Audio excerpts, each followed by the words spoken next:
कान्छो के भयो खोइ यता हेर त के भयो मेरो कान्छो छोरीलाई के भयो किन रिसाउनु भएको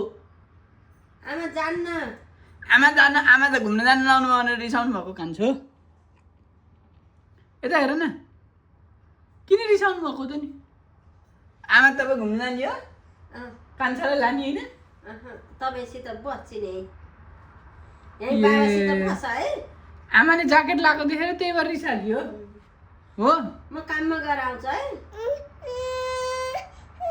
तिमी बाबासित बस न बाबासित बस्यो हुन्न बाबासित बस क्या यही बाबा घरै हुनुहुन्छ बाबासित मसित बस्यो हुन्न हुन्न तिमी र म पार्क जाने हुन्न हुन्छ बाबा र तिमी बाबा नानी कान्छो भएर पार्क जाने हुन्छ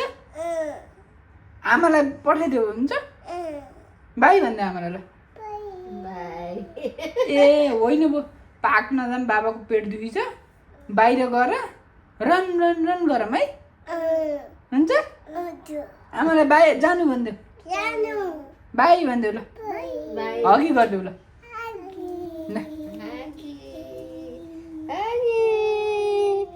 आमा जान लाउनु भनेर त्यत्रो रिसाउने ल बाई ल